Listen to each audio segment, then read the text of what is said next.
頭髮唔使驚，遲來先上岸。Hello，咁多位，歡迎嚟到 Winch 嘅分析頻道。喺尋日嘅小幅回撤之後，我哋今日港股嘅策略嘅總收益再一次突破新高，應該如何處理呢？新嚟到嘅朋友對於市場感覺到疑慮嘅，都可以給 Winch 一個關注，相信我嘅分析可以幫助到你。喺分析之前，等我哋嚟快速嘅跟蹤下我哋目前嘅一個持倉狀況嘅。4700今日係繼續開升嘅，目前嘅收益係11.32。9888百度集團係今日係升幅比較可觀嘅，79蚊嘅成本，目前嚟講股價已經到咗88蚊附近，咁88蚊樓上，咁而家係收益率係11.43嘅持倉收益。2096先升若熱，今日係升完又跌嘅，但係整體都冇太大嘅變化，仍然係11.64嘅持倉收益。68484今日隻牛證開價最高開到0.305嘅，咁我哋以我哋0.220嘅成本咧，目前嘅收益係38.94% 嘅，以及我哋嘅9997康基醫療9.24%。咁我哋港股策略嘅整體收益已經突破80，咁已經達到82.57嘅收益率。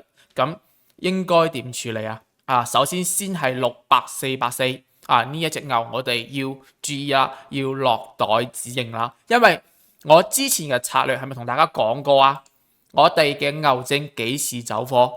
佢對標騰訊700升到482蚊或者502蚊5毫，升唔喐咗之後，我哋嘅牛證68484就要準備走啦，就要準備走貨啦。咁呢一隻牛證我哋今日走，如果急視頻發出得比較遲，已經收咗市啦。咁我哋聽日都要注意要走貨68484，等呢隻牛就先走，我哋先落袋為安。跟住再嚟睇恒指，恒生指數今日係衝高有回落嘅，但係距離我哋嘅目標2897仍然仲有距離。咁我哋要點做？係咪同大家講咗啦？繼續保持戰略定力，繼續等待我哋嘅目標位置2897達成就可以噶啦。如果你尋日走咗你俾佢尋日嘅下跌你震走咗，咁今日嘅呢，同樣我都覺得係虛張聲勢，係喺度震倉噶，嚇你走咋。咁我哋完全唔需要恐懼，繼續揸實手頭嘅貨我哋嘅700嘅持倉，我哋嘅98888嘅持倉，我哋嘅大票持倉，繼續揸實就可以啦。我哋嘅2096個半倉都可以繼續揸貨，唯獨咩要走？唯獨咩要走？我哋嘅牛證68484需要走。點解？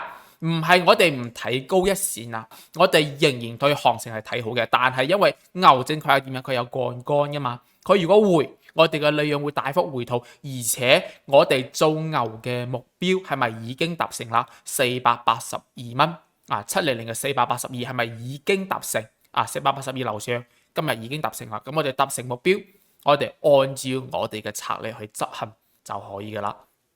呢個係港股方面。咁標普方面呢，美股方面尋晚係繼續上升嘅，升幅係超出預期嘅。咁我呢個睇錯市場係要承認嘅，呢個確實係 Winch 嘅判斷失誤。見佢已經行出價格方向，判斷佢下跌嘅走勢會加強，但係並冇，佢反而佢嘅升幅係超乎預期嘅。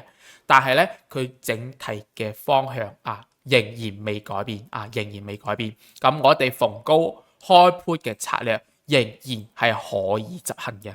咁佢而家嘅咁樣嘅走勢，佢升幅升上去啦，其實只係回到我哋4月14號嘅一個策略，等待回升到5559.4附近繼續看跌繼續看跌。佢並冇加速判斷佢加速嘅時候係過於心急。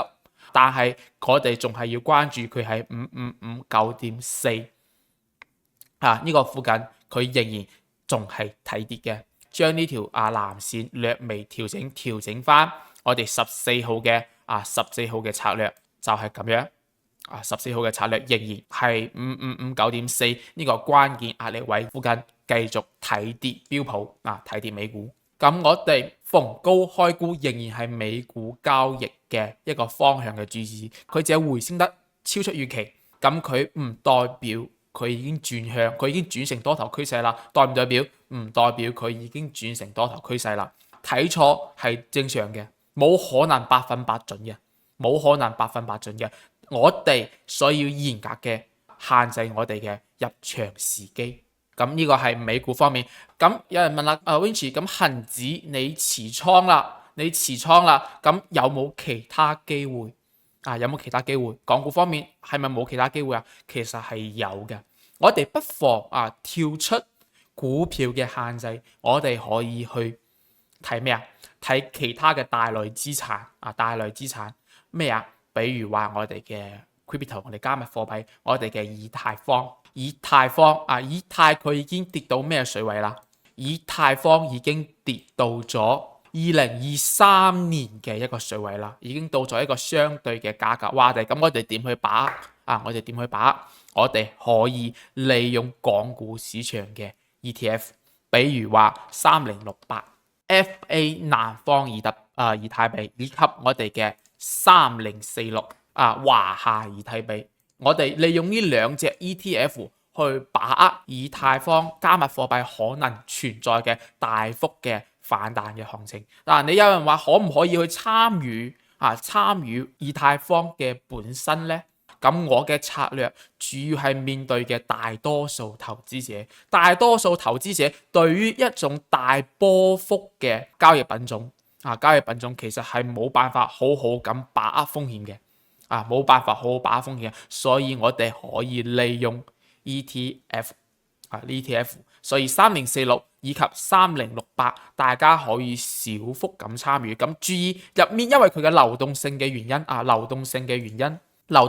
因，所以我哋要參與嘅話，要嚴格嘅 set 一個規矩，絕對唔可以超過 10K， 絕對唔可以超過 10K。你超過咗 10K， 咁你如果話流動性不足，你走唔到貨，咁你唔好翻嚟我嘅視頻下面嚟鬧我啊！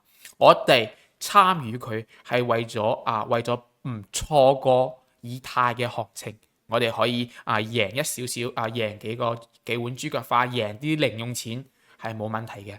賺太多我都希望大家唔好貪婪咁呢個3046以及3068分享俾到各位。咁具體對標咩對標以太坊喺1700點附近，係我哋要關注嘅水位，呢個係最佳買點。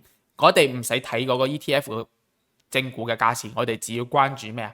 關注以太坊喺1700整數價格，我哋去關注呢個整數價格就係呢個最佳買點。買唔到呢個最佳買點都冇所謂咁 OK， 咁我哋嘅整體嘅策略港股市場嘅整體策略仍然係唔變嘅，耐心揸貨，等待恒指到達目標位置。咁美股市場略作調整，但係仍然都係逢高開盤為主。